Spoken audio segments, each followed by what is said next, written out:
você é, não importa o que você fez. Jesus conhece o seu interior também. Quantas vezes você caiu tentando acertar, mas a tristeza, o desespero te fizeram chorar.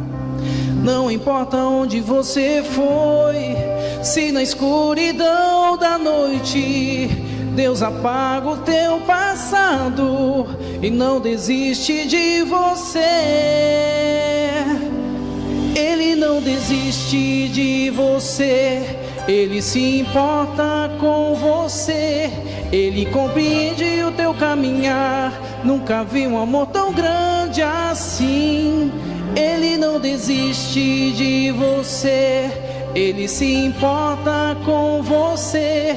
Ele compreende o teu caminhar, nunca vi um amor tão grande assim.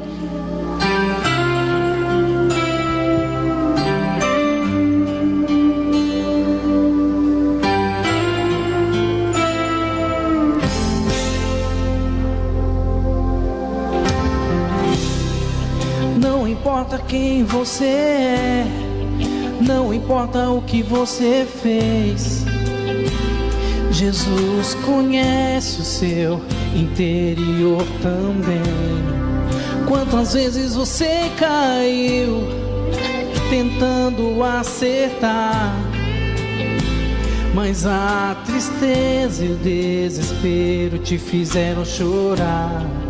Não importa pra onde você foi, se na escuridão da noite Ele apaga o teu passado e não desiste de você. Ele não desiste de você, Ele se importa com você.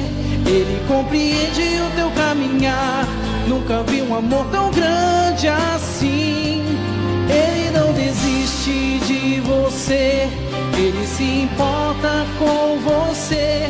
Ele compreende o teu caminhar, nunca vi um amor tão grande assim. Ele não desiste.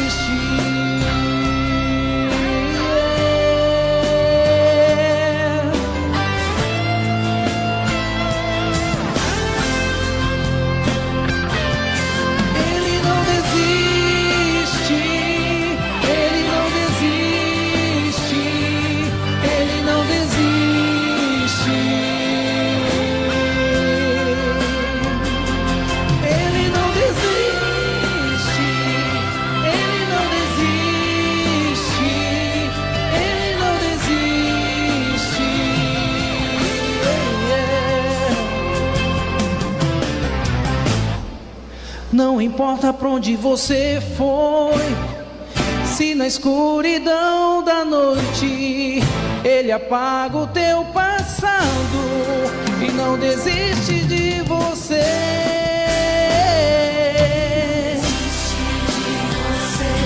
Ele se importa, Ele compreende.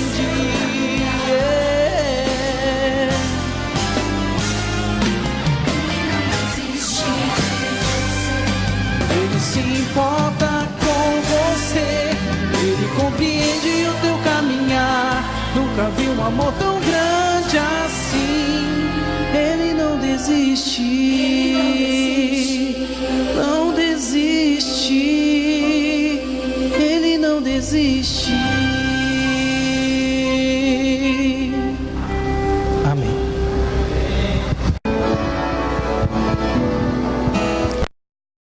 Senhor,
Deus pela vida e a saúde.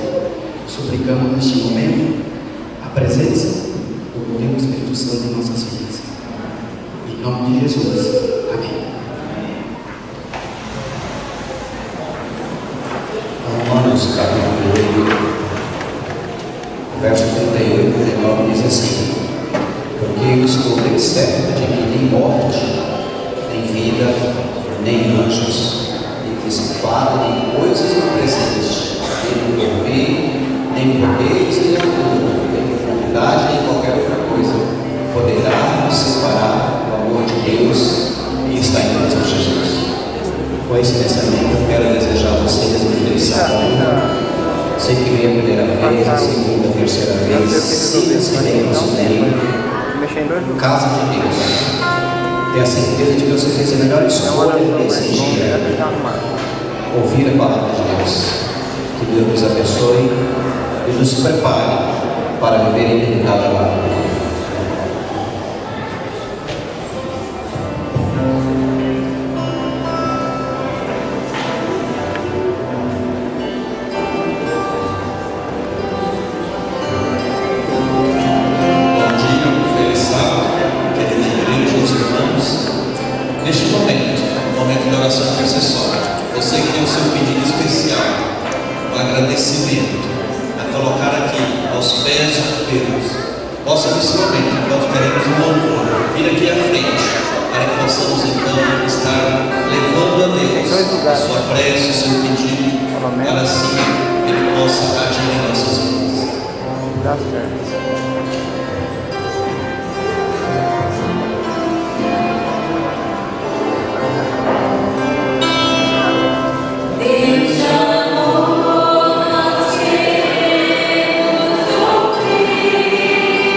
Aqueles que tiverem condição, vamos nos colocar de joelhos para falarmos com Deus.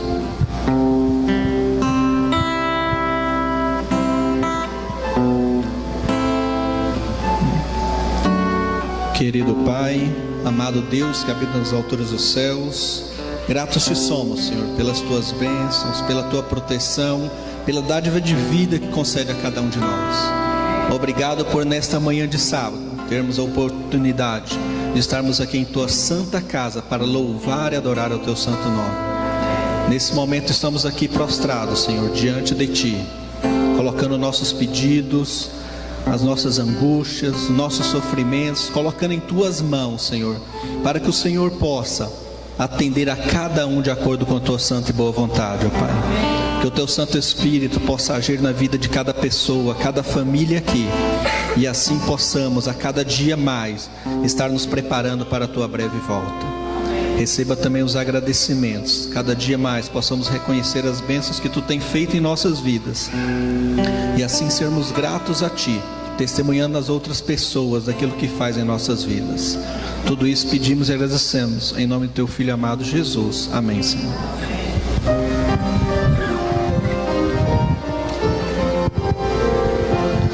Como é bom agradecer que meus problemas Deus resolverá. Sua promessa Ele cumprirá. Em suas mãos vou descansar. como é bom agradecer as muitas bênçãos que meu Deus me dá. Sua promessa nunca falhará. Em suas mãos vou descansar. Em suas mãos vou descansar.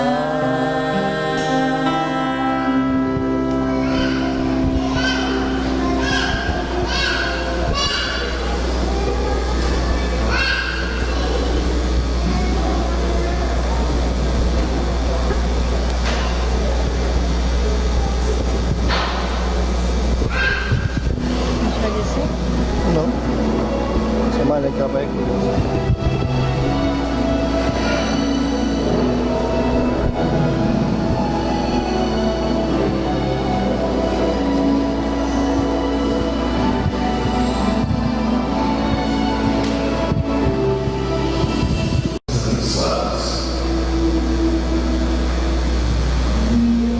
Eu sou o Josué Passos Oliveira. Sou adventista há 12 anos. Eu frequento a igreja Anuncião. É uma igreja pequena, mas os irmãos são muito alegres e muito animados. Eu vivo na cidade de Huancayo, Peru. Aqui na minha cidade há um grande comércio. As vitrines das lojas nos atraem a cada instante. Aos nossos olhos, quem é que não quer ter em suas mãos um iPhone para poder se conectar com o mundo? Ou então um carro 0 quilômetro para poder passear com a família ou com a noiva? E falando da noiva, comprar um terno especial para o nosso casamento. Mas realizar os sonhos não é uma tarefa muito fácil. Senhor Josué Vasquez, Sim? entre, por favor. Queria informar o seguinte. Eu recebi a sua carta, na qual o senhor me diz o motivo pelo qual não pode trabalhar aos sábados. É um princípio religioso. Eu posso trabalhar os domingos? Talvez possa dar mais horas nos dias da semana? Gostamos, senhor Vasquez, do seu trabalho, mas a empresa não pode misturar o trabalho com religião. Se o senhor somente vai trabalhar de segunda a sexta, a empresa achará outra pessoa para que ocupe suas funções. Lamentavelmente, seu salário será reduzido em 30%. Está de acordo? De acordo. Felicidades. Obrigado.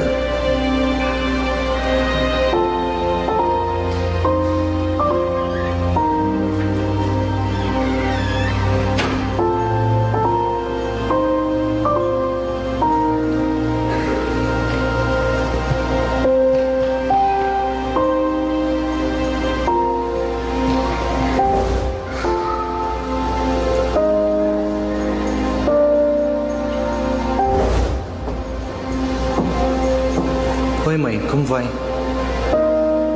Bem, filho, você está triste? Um pouco, mãe. Hoje a minha chefe falou comigo. Me disse que as coisas estão mudando. A partir de agora, querem que eu vá aos sábados trabalhar. Caso contrário, minhas atribuições irão passar para um colega meu. E meu salário irá diminuir em 30%. E agora, mãe? O que eu vou fazer? Filho, acredita em Deus. Eu sei que Ele tem muitas bênçãos para você no futuro. Siga tendo fé e confie nele, porque Ele nunca há de falhar. Eu vou deixar a minha vida nas mãos de Deus. Eu não vou falhar em nossas convicções e vou continuar guardando o sábado. Agora eu fiz um pacto com Deus de não diminuir os meus dízimos e minhas ofertas, mesmo que o meu salário tenha sido diminuído em 30%. Em minhas reflexões, eu sempre falava com Deus para que Ele encontre um caminho melhor para a minha vida. Eu havia participado de um concurso em uma grande instituição, mas não tinha esperança de ser chamado. Pouco tempo depois, meu filho recebeu uma chamada por telefone para que se apresentasse a um novo trabalho em uma nova empresa. Aquele foi um dos dias mais felizes da minha vida. Eu estava entrando em uma grande empresa para ocupar um excelente posto de trabalho, onde eu ganharia 5 vezes mais do que no meu emprego anterior.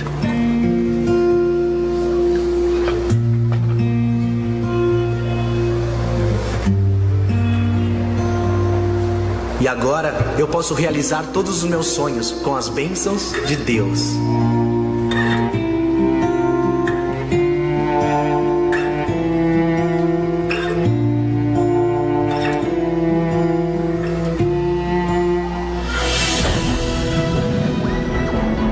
Adoremos agora ao Senhor com os dízimos e as ofertas, demonstrando nosso reconhecimento e gratidão.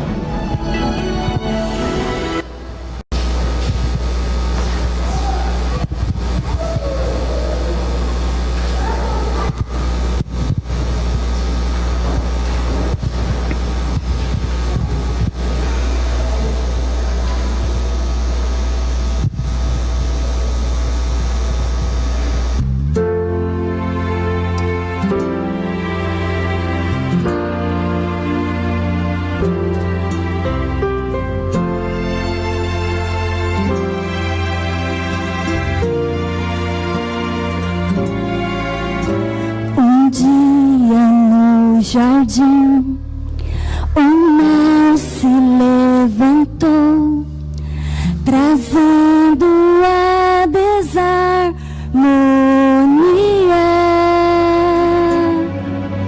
Ensinos desleais, mentiras mais e mais distanciaram Deus do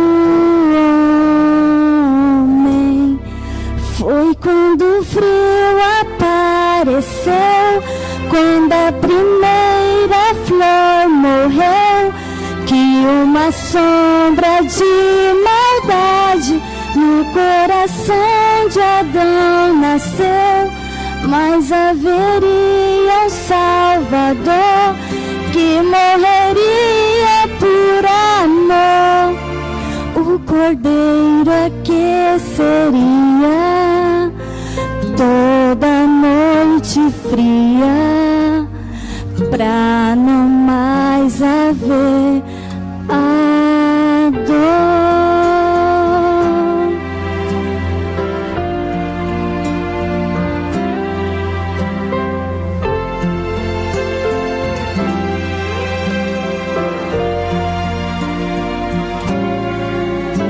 A morte, a dor cruel, rasgar o fino véu da consciência do pecado. A natureza má se alastrou então, trazendo sofrimento a todos. Foi quando o frio apareceu, quando a primeira flor morreu, que uma sombra de maldade no coração de Adão nasceu. Mas haveria um Salvador que morreria por amor. O cordeiro aqueceria toda noite fria, pra trazer conforto. Haverá lugar pra todo aquele que aceitar o sacrifício do cordeiro, que salvar. Não mais tristeza, não mais dor, neste eternal lugar de amor. Nossa vida foi comprada, falta perdoada, sangue o preço do perdão.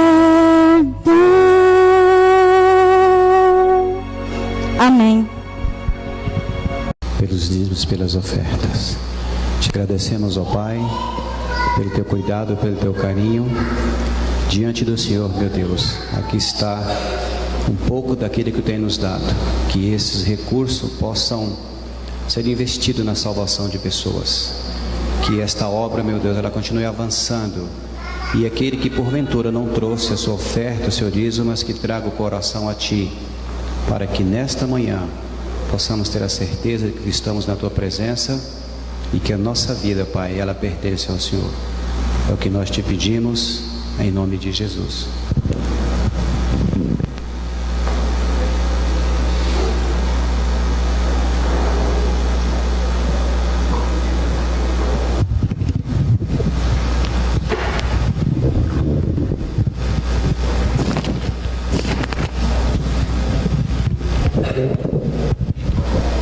Hino de número 93. Precioso é Jesus para mim. Que nós possamos cada dia de nossa vida colocar Jesus em primeiro lugar. Precioso é Jesus para mim.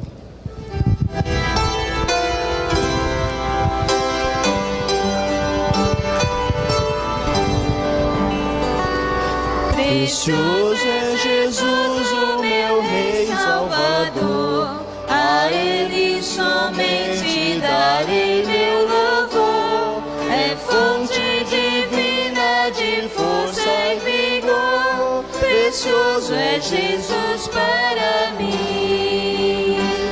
Precioso é Jesus para mim. Precioso é Jesus para mim. É meu Redentor, meu fiel protetor. Precioso é Jesus para mim. Jesus bate a porta do meu coração, espera paciente, quer dar meu perdão, e seu sacrifício não seja em vão. Precioso é Jesus para mim. Precioso é Jesus para mim. Precioso é Jesus para mim. É meu Redentor, meu fiel protetor. Precioso é Jesus para mim.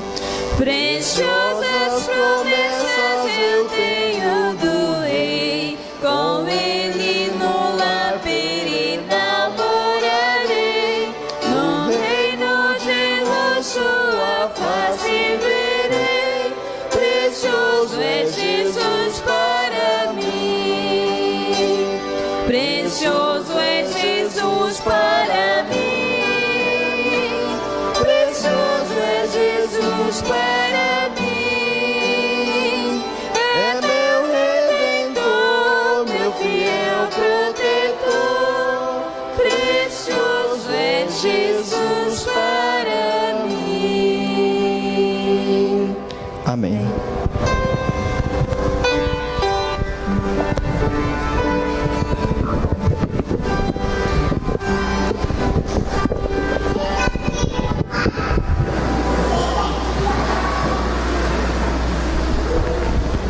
Feliz sábado. Estou contente uma vez mais de estar aqui na Igreja Central de Rolim de Moura, né? Por onde já vivo em Rolim de Moura há muitos anos, desde quando vim do Paraná. Trago um abraço de nossos amigos de Centro-América, Costa Rica, por onde vivi 3 anos, mas também por todos os países de Centro-América, né, onde estive em campanhas evangelísticas, eles gostam muito dos brasileiros, principalmente eles se identificam pelo futebol, e muitos irmãos da Igreja Adventista também aí de Centro-América gostam de futebol. Então, Panamá, Costa Rica, Nicarágua, Honduras, El Salvador, Guatemala. Estive este ano em todos esses países novamente, em campanhas evangelísticas. E trago um abraço de nossos irmãos. A Igreja Adventista no Brasil tem crescido muito. A gente de longe tem acompanhado. Centro-América, todavia, o país ainda está em crescimento em termos da Igreja Adventista. A Igreja Adventista hoje é a única igreja que está instalada em maior número possível de países do mundo. Já ultrapassamos 2 milhões de adventistas aqui no Brasil. E há 2 meses atrás esteve conosco aí em Costa Rica pastor Ayrton Killer, presidente da nossa divisão aqui, e levaram o pastor para lá porque eles desejam trabalhar em termos de evangelismo, assim como o Brasil está trabalhando. Costa Rica tem aproximadamente hoje 70 mil adventistas, muito pouco, é o país mais católico de Centro-América. Guatemala, já na fronteira com o México, são 240 mil. Já voltando, El Salvador, um país um pouco menor que Guatemala, mas somos 270 mil adventistas. Nicarágua, 130 mil. E Costa Rica, 70 mil. Estou feliz por estar estudando. Todo esse tempo que estive em Costa Rica e também uma parte estive na Europa estudando, voltei, porque em Costa Rica eu tive a oportunidade de todo o tempo estar estudando em 2 universidades. E para a honra e glória de Deus, eu imagino que é um sonho de muitas pessoas, estudantes de teologia, estudar na Universidade Adventista de Andrews, que para nós é a maior do mundo adventista. E agora já vou para os Estados Unidos para um doutorado em ministério. 2015 vou estar estudando pela Universidade Kelly, Lindsay, Califórnia, e 2016 já vou para Andrews. Eu não tenho dinheiro para pagar meu doutorado, porque custa $70 mil. Mas quando nos colocamos nas mãos de Deus, Deus provê os meios para que possamos estudar. Provérbios 16:1, 16:3, 16:9 fala que quando temos planos devemos colocar nas mãos de Deus, desde que sejam planos bons.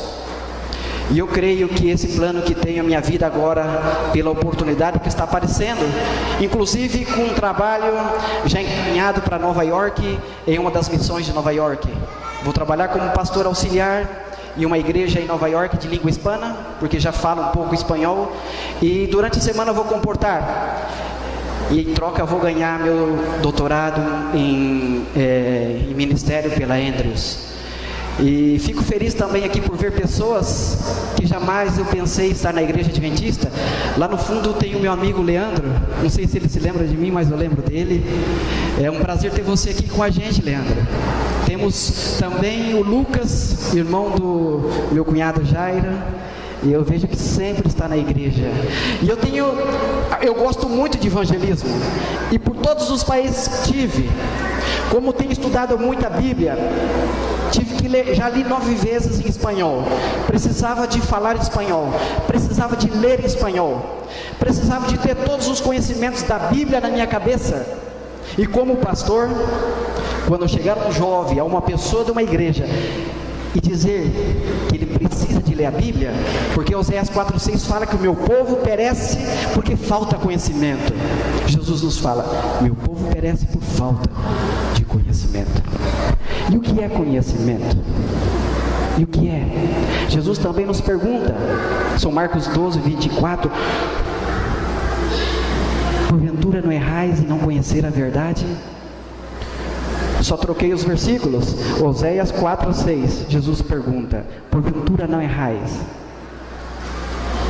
E nós vimos a igreja, aqui tem irmãos que quando eu cheguei aqui em Rolim de Moura já era adventista, Fiquei muitos anos afastado, voltei, e todavia esses irmãos aqui estão na igreja, sábados, domingos, quarta-feiras. Às vezes vacilamos. Eu, por experiência própria, eu poderia dizer para vocês que das 7 vezes que Deus me livrou da morte, 2 vezes delas despertei em uma UTI, em hospital, e eu me perguntava o que estou fazendo, uma vez aqui em São Miguel, a outra vez em Castro, no Paraná. As oportunidades, as chances que nós temos, que Deus nos dá, quando nós procuramos fazer a vontade de Deus. Se eu tivesse morrido, teria ganhado a salvação. Estava fora da igreja, não teria tido tempo de buscar a Deus de todo o coração. Não teria tido a oportunidade de dizer: Deus, ajude, me abençoe, ajude-me a ser forte. Não teria tido essa oportunidade. Mas hoje aqui estou, para a honra e a glória de Deus. E gostaria de perguntar para vocês nesta noite o significado de terminar a vida, terminar forte. Qual é o significado? Para começarmos, vamos uma vez mais falar com Deus. Querido Deus, amoroso Pai que estás nos céus, aqui está um pequeno grupo, Pai. Grupo esse que inclina diante de Ti e reconhece que Tu és um Deus de amor, que Tu és um Deus mantenedor, que Tu és um Deus, reconhecemos que és o Deus dos deuses. Suplicamos neste momento inspiração divina para que possamos compartilhar a palavra de Deus, que cada pessoa possa sair daqui cheia do poder do Espírito Santo, e que eu não fale por mim, que eu possa falar inspirada pelo poder do Espírito Santo, em nome de Jesus, amém.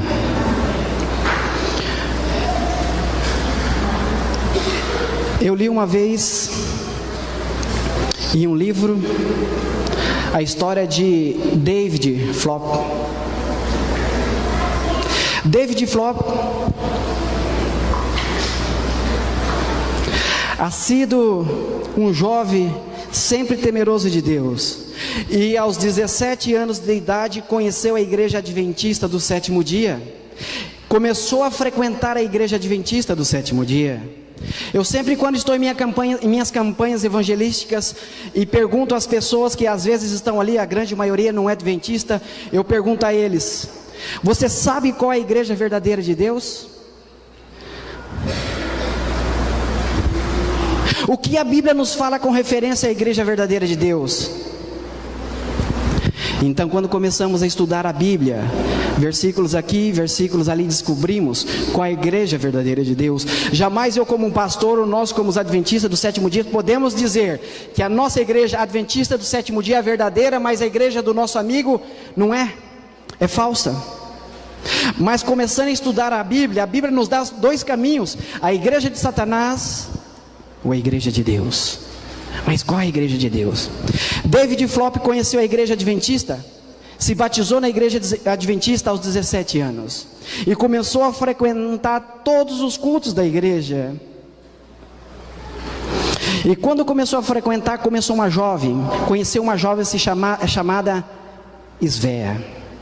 Começaram a namorar. Então os dois decidiram se casar. Se casaram.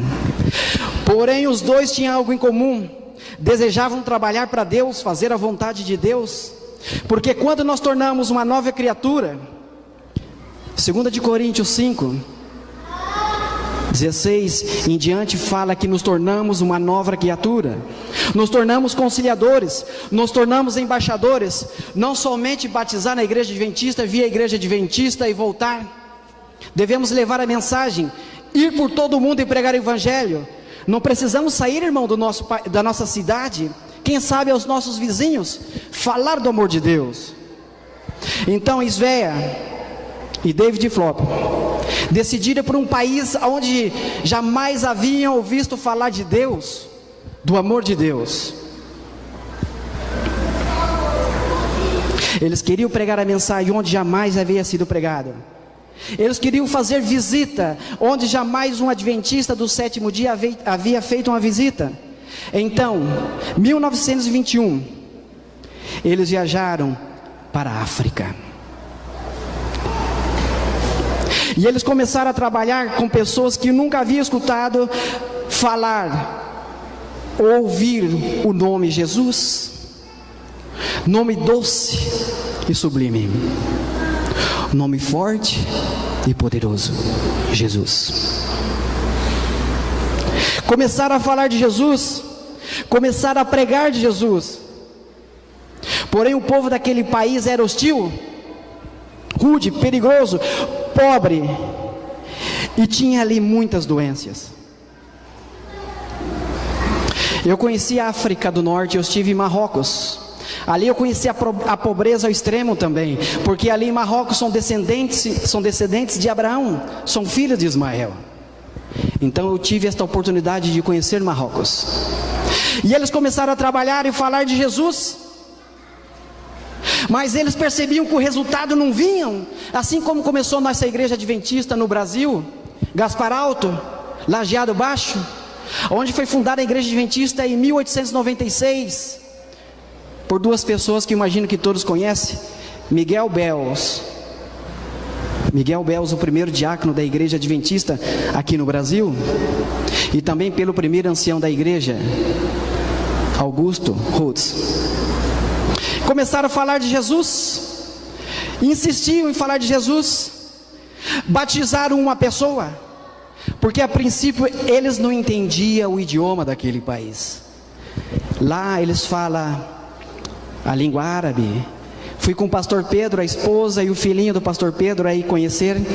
Ficamos 3 dias, voltamos, porque não falávamos a língua árabe. Eles entendiam o dinheiro, a moeda, que ali era o euro, né? Porque vivíamos na Espanha. Começaram a pregar de Jesus.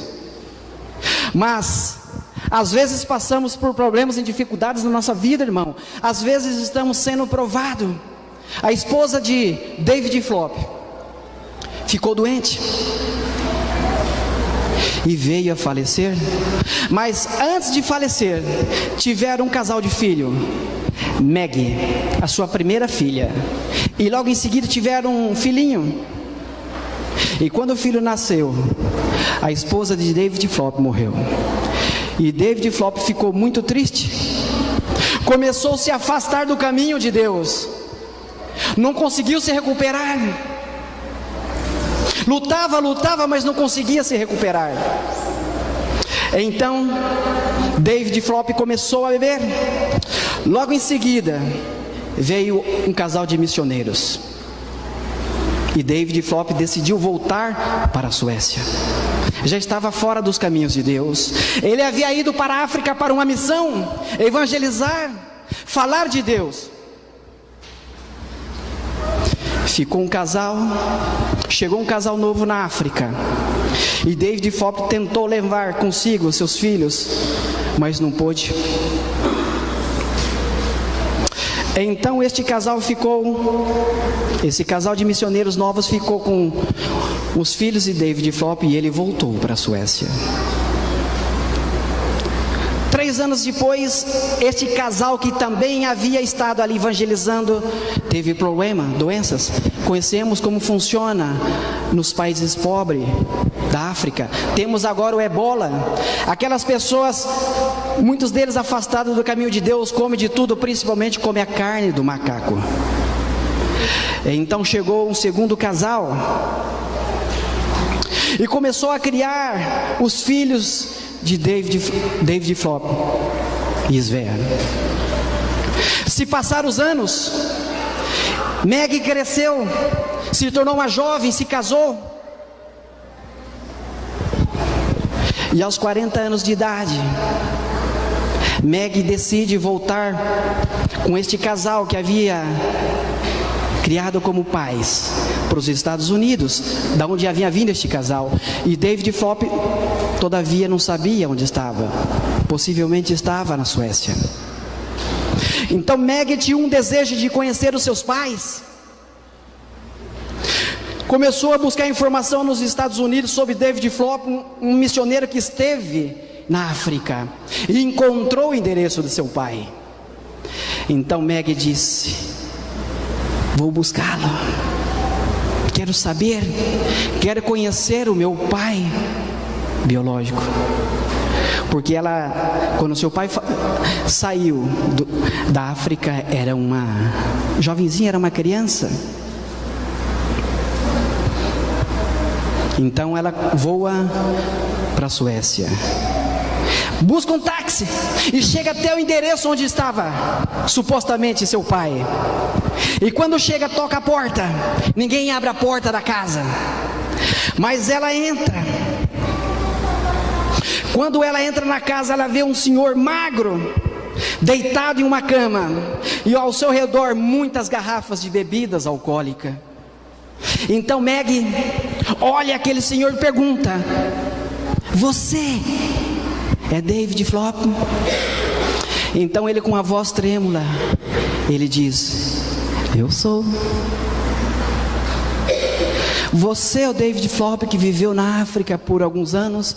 Ele disse: eu sou.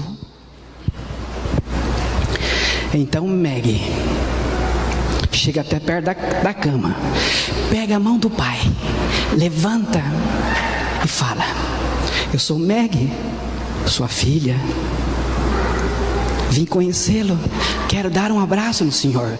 E Meg abraça seu pai. E ela se compadece do seu pai pela situação como seu pai vivia. Um homem que havia sido forte por muito tempo, havia pregado de Deus. E Meg dizia que amava seu pai, mas seu pai estava entregue às bebidas, já não tinha força para seguir lutando. Então ela pergunta: por que, papai? Por que o senhor abandonou a igreja, nos abandonou? Então David Flop começa a falar, começa a cair lágrimas do olho de Meg. Então ela olha bem no fundo do olho do seu pai e diz: sabe, papai, Deus nos guia para os caminhos que a gente talvez pensamos que esse caminho é em vão, mas não. Sabe, papai, o senhor trabalhou por muito tempo na África, pregou de Jesus, mas batizou uma única só pessoa. Sabe, papai, aquele jovenzinho que o senhor batizou, ele estudou, se tornou um pastor. Sabe, papai, naquela região onde o senhor esteve, hoje existe uma igreja muito grande. Então David Flop começou a chorar. Ele entendeu que Deus havia utilizado para trabalhar, para pregar do evangelho aquelas pessoas. Muitas pessoas já haviam escutado falar de Jesus, já havia entregado a Jesus, havia aceitado a Jesus como seu Senhor e Salvador pessoal. Meg leva seu pai para o hospital, estava muito fraco, é feito os exames. Então o médico fala: não terá muito tempo de vida. Volta para casa, começa a tomar os medicamentos. E David Flop teve meio ano mais de vida, 6 meses. 6 meses de reavivamento, reforma. 6 meses em comunhão com Deus, buscando fazer a vontade de Deus, pedindo perdão. David Flop terminou sua vida forte. E o que significa para nós hoje, nessa manhã, terminar a vida forte? Não significa que cada um de nós viveu em esta terra imaculada, perfeita. Isso é impossível. Só Jesus viveu assim. Terminar forte não significa que nós não tivemos fracassos, derrotas. Não significa, porque todos nós caímos. Romanos 3:23, todos pecaram e estão destituídos da glória de Deus. Terminar forte significa que conseguimos nos levantar cada vez que caímos. Amém? Paulo esteve caído por muitos anos. A Bíblia nos fala, Saulo, perseguidor da igreja de Deus, não só esteve caída, mas também a Bíblia nos fala que ha feito muitas coisas terríveis. Em Atos 26, 10 e 11 nos fala: mire as coisas terríveis que fizeram Saulo antes da conversão, antes de conhecer a Jesus, ao qual também fiz em Jerusalém. Eu prendi na cadeia muitos dos santos. Paulo falava, Paulo escreveu, havendo recebido o poder dos principais sacerdotes, e quando os matava, eu consentia, assim como a Bíblia fala em Atos 7, consentira na morte de Estevão, o primeiro diácono da igreja primitiva. Saulo esteve caído por muitos anos, porém Jesus o levantou e terminou a corrida da fé com Jesus Cristo. E quando ele terminou, ele disse em 2 Timoteu 4, 7 e 8: combati o bom combate, completei a carreira, guardei a fé, já a coroa da justiça está me guardada. Nós conhecemos todo o que Paulo disse. E o mais interessante também, que Apocalipse 2:10, ali nos fala: ser fiel até a morte, e dar-te a coroa da vida eterna. Queridos, a Bíblia nos fala que também ha sido crucificado um ladrão ao lado de Jesus, chamado Dimas, que esteve caído por muitos anos, a Bíblia nos fala, roubando, tirando vida de pessoas. Porém ele terminou sua vida forte, a Bíblia nos fala, porque olhando para Jesus a seu lado e na cruz, ele disse: lembra-te de mim quando entrares no teu reino. Lembra-te de mim quando entrares no teu reino. Abraçou a Jesus como seu Senhor e Salvador pessoal. Terminou sua vida forte. A Bíblia nos dá alguns exemplos mais. Zaqueu também, a Bíblia nos fala que terminou sua vida forte. Zaqueu furtou, roubou por muitos e muitos anos, defraudou muitas pessoas, enganou, mentiu, porém ao terminar sua vida, terminou sua vida forte, e sua fé em Jesus Cristo. Porque um dia Jesus, passando por Zaqueu, disse, Zaqueu estava numa árvore: desce daí, quero ir à tua casa, hoje chegou salvação para a sua casa. Mas conhecemos a história de Maria Madalena, a prostituta, esteve caída por muitos homens, por muitos anos, mulher de muitos homens, de acordo com a Bíblia, cometeu muito adultério, prostituição, porém ela não terminou caída. Jesus disse um dia a Maria Madalena: tampouco eu te condeno, vai e não peques mais. Jesus a levantou. Quando estava aos pés de Jesus, ela nem sequer se atrevia a olhar para Jesus, porque condenavam. Mas ela abraçou a Jesus, aceitou a Jesus como seu Senhor e Salvador pessoal, estendeu a mão para Jesus e Jesus a perdoou. Tampouco eu te condeno. Também terminou sua vida forte. A Bíblia, meus queridos, nos ensina o que é terminar a vida forte. Terminar forte não é cair ao chão e ficar ali lastimando, chorando, resmungando, chorando as amarguras.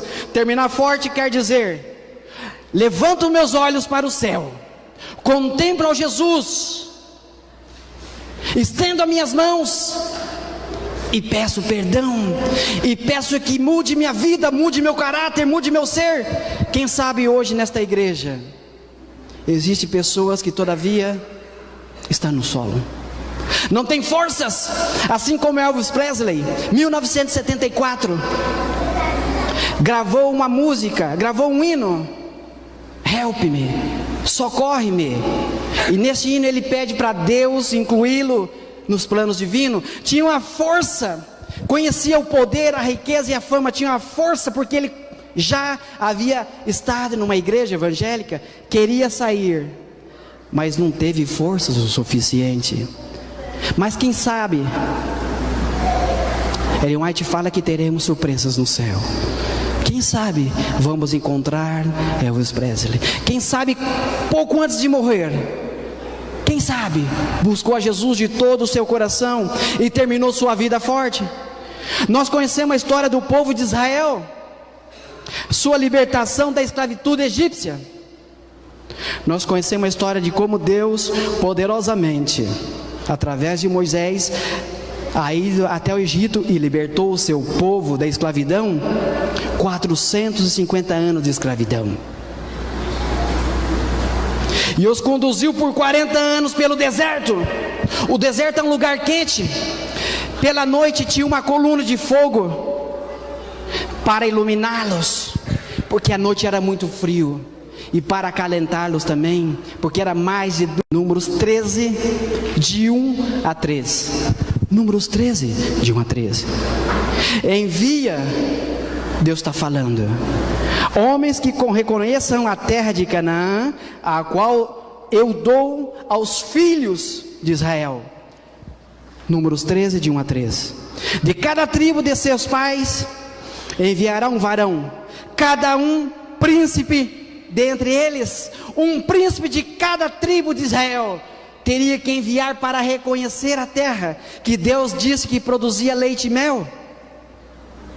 Segundo a Bíblia, todos aqueles homens eram cabeças, eram líderes do povo de Israel. E Moisés os enviou, a Bíblia nos fala, versículo 3, de Parã, conforme as palavras de Jeová, e todos aqueles varões eram príncipe do povo de Israel. O que a Bíblia nos fala dos 12 espias, conhecemos a história. Terminaram eles suas vidas fortes. Como terminou a corrida cristã deles? A Bíblia narra a história que 10 fracassaram. 10 morreram no mesmo dia que regressaram, depois de 40 dias, por toda a terra prometida.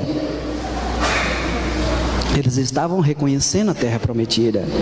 Números 13, 27 e 28 nos fala: e lhes contaram dizendo: nós chegamos à terra a qual nos enviastes. Falam os 12 espias: a que certamente produz leite e mel, e este é o fruto delas. Eles trouxeram um fruto, um cacho de uva, carregada por 2 homens. Mas o povo que habita aquela terra é forte. Diziam 10, são muito fortes. As cidades muito grandes e fortificadas.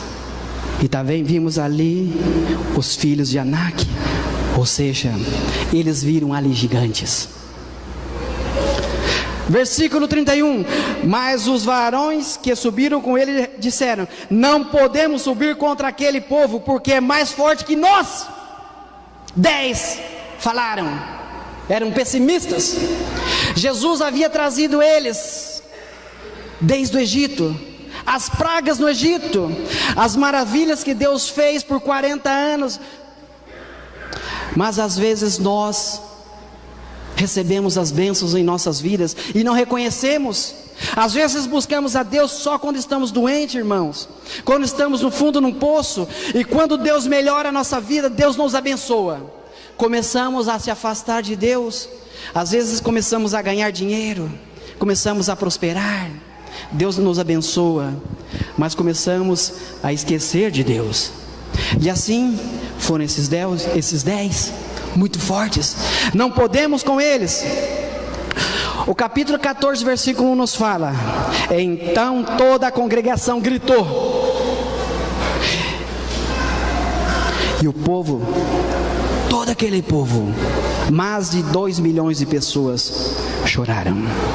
Versículo 2: e se queixaram contra Moisés e contra Arão e todos os filhos de Israel, e lhes disseram toda aquela multidão, mais de 2.000 pessoas: oxalá tivéssemos ficado na terra do Egito, ou em este deserto, vamos morrer. Não estavam confiando em Deus. Todos chorarem. Imaginem vocês, mais de 2 milhões de pessoas criticando. Todos criticaram Moisés, querendo matar Moisés e Arão. Agora, vejam a diferença. a diferença de palavras de dois líderes. A Bíblia nos fala: Caleb e Josué. Eram 12, 10 negativo, pessimistas. Dentro da nossa igreja existe pessoas pessimistas. Me lembro muito bem quando voltei para a igreja, rebatizei, alguém disse: Marquinhos não vai ficar 3 meses na igreja e vai sair. Cristãos pessimistas, a grande maioria, me abraçaram, me deram as boas-vindas por estar voltando para a igreja. Lembra vocês a parábola do filho pródigo? Temos aproximadamente 60 parábolas. E a parábola do filho pródigo é considerado a pérola das pérolas. Pessimistas. Eram pessoas muito pessimistas. Porém, 2 deles, Caleb e Josué, valiam pelos 10. Vejam as palavras que eles disseram. 16, Números 14, versículo 6. E Josué, filho de Nun, e Caleb, filho de Jefona, que era de los que haviam reconhecido a terra, romperam seus vestidos.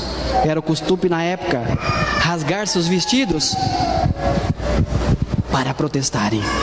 O que Josué e Caleb fizeram quando escutaram o relatório dos 10? Rasgaram seus vestidos. Rasgaram seus vestidos de protesto. E eles diziam: isto é uma vergonha. Eles falavam: isto é uma vergonha. Falavam eles, vendo toda aquela multidão chorando. Vocês não confiam em Deus? Perguntavam eles. O que fazem? Vocês estão fazendo o povo de Deus chorar, dizia Caleb e Josué para os 10 pessimistas. Romperam seus vestidos.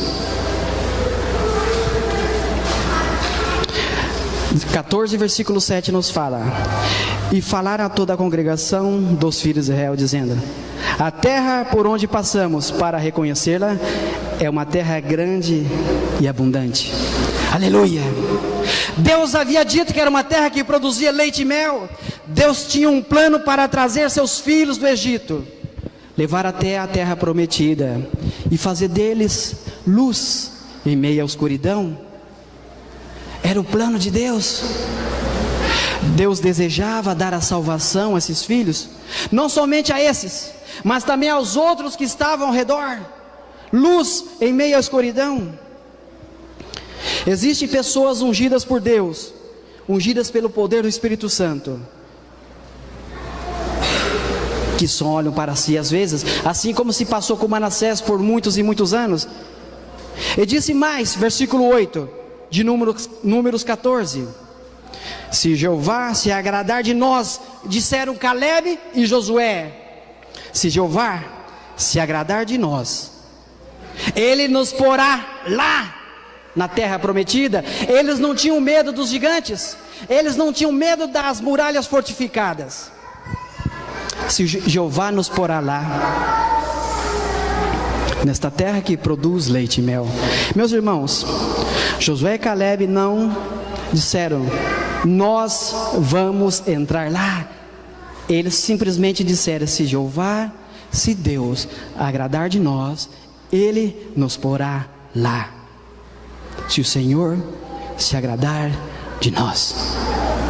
Versículo 9: portanto, não sejais rebeldes contra Jeová, nem temeis ao povo desta terra, porque nós,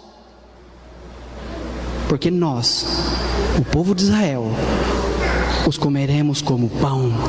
Assim falaram Caleb e Josué, 2 pessoas otimistas, não pessimistas.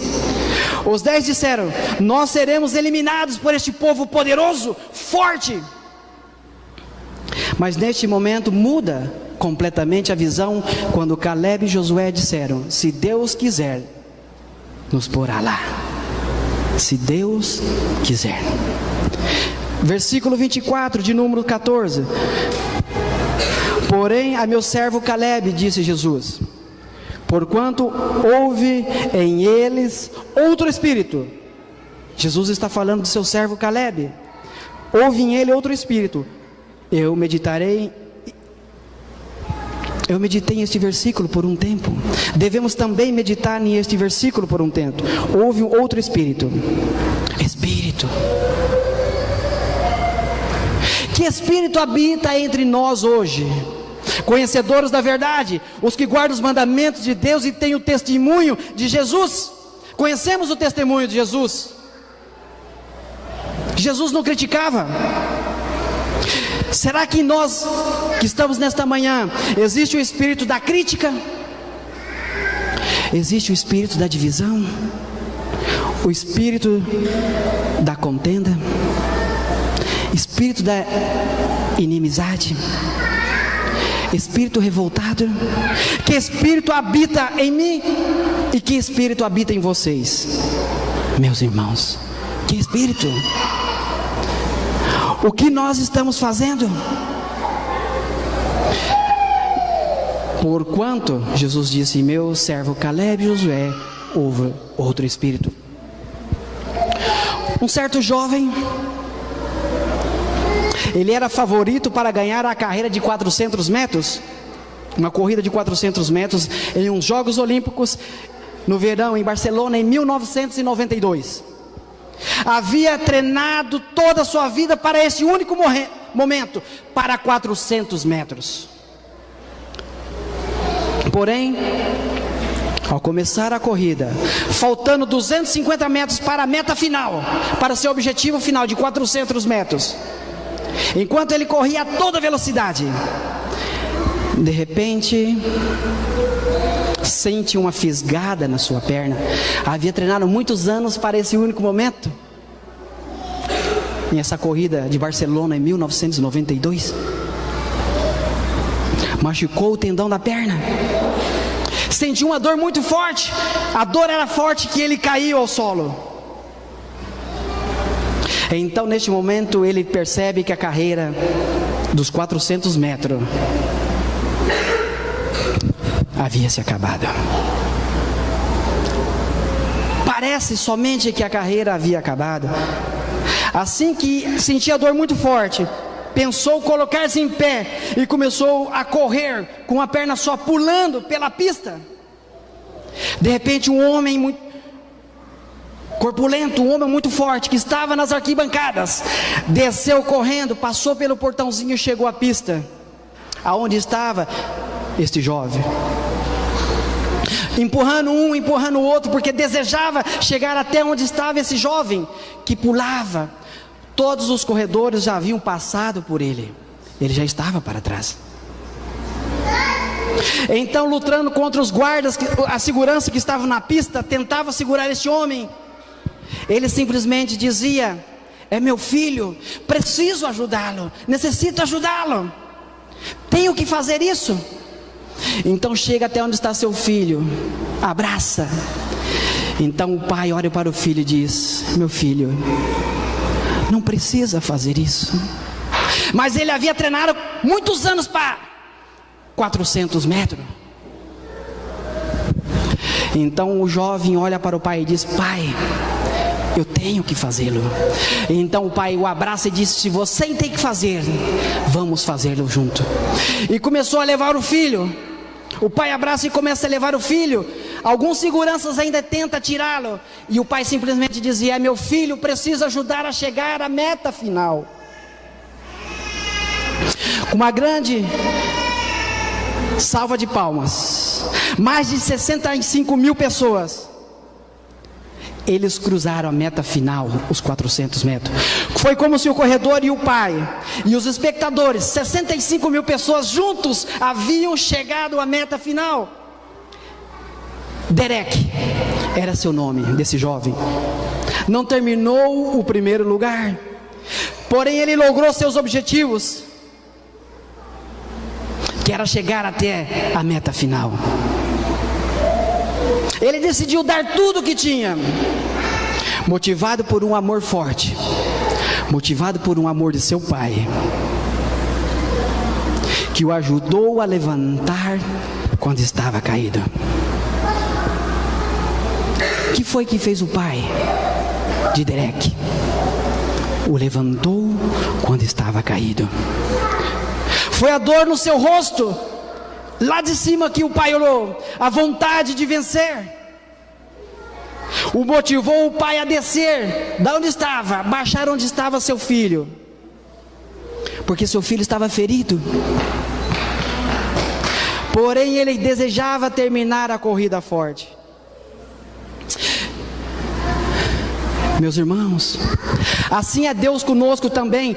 Toda vez que caímos, assim como eu, por muitos anos estive caído.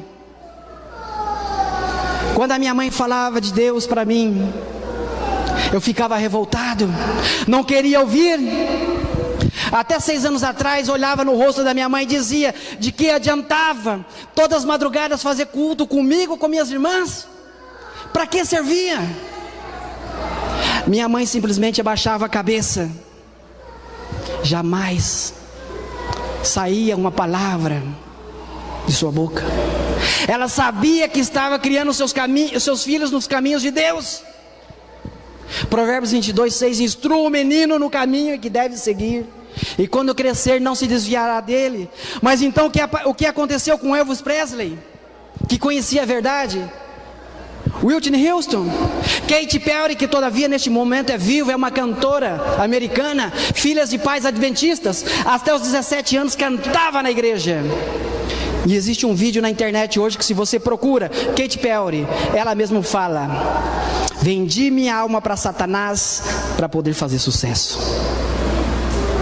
E a primeira música que ela gravou, que começou a fazer sucesso, depois que vendeu a alma para Satanás, em português diz: beijei uma mulher e me apaixonei, beijei uma mulher e gostei. Uma jovem linda. Eu luto cada momento da minha vida, sei que sou um pecador. E se Jesus não vier em breve, as notícias, as profecias nos apontam para a volta de Jesus. A mudança do Papa ano passado, já existe uma profecia em Apocalipse 17:11. Para que entendamos esta profecia, precisamos de ler algumas outras partes mais de Apocalipse. Agora, Barack Obama disse que vai passar a administração de Jerusalém para Roma. Mais uma profecia que vai se cumprir. Daniel 11, versículo 45. O povo de Deus no passado, o povo judeu, que conhecia a verdade e tinha toda a luz, não esperava Jesus como Messias, como uma criança. 50 profecias apontavam para a volta de Jesus, para a vinda de Jesus naquela época como criança. E hoje as profecias nos apontam. Mateus 24, Mateus 25, Daniel, Apocalipse. O próprio Jesus fala em Mateus 24:15: aquele que leia o profeta Daniel, que entenda. Cada um de nós cristãos, não só batizar na igreja, devemos estudar as profecias, Daniel e Apocalipse. David Flop terminou sua vida forte. Derek, sozinho não ia conseguir, mas o Pai o ajudou. E hoje nós, quem sabe estamos passando por aflição em nossa vida, problemas, dificuldades, quem sabe estamos sendo provados. A Bíblia fala que constantemente somos provados. Deseja você nesta manhã terminar a sua vida forte, assim como Caleb e Josué? Faça uma reflexão na sua vida. Pergunte a você mesmo: o que eu preciso de fazer para ganhar a salvação? Às vezes vamos tomar algumas decisões nas nossas vidas. Devemos nos perguntar a nós mesmos: Jesus, em meu lugar, o que faria? Às vezes, quando vamos criticar o irmão da igreja, espírito de crítica, será que é isso que Jesus faria? Que nós possamos buscar sabedoria de Deus. Que nós possamos buscar sabedoria e inteligência para que nós possamos eleger o melhor caminho. O caminho que Jesus caminhou. O caminho que nos levará para a salvação. A decisão é sua. Amém.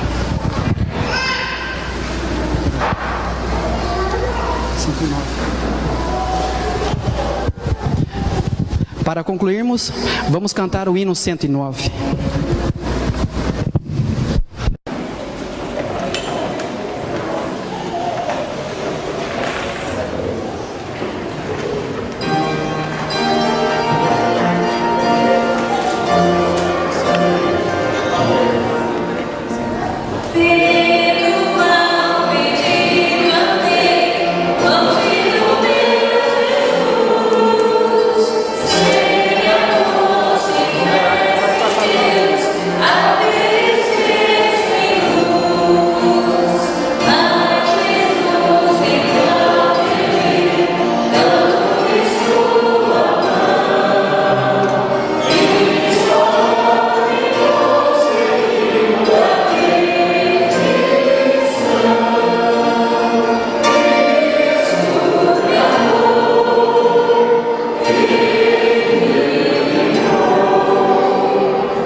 de abreviar a volta de Jesus.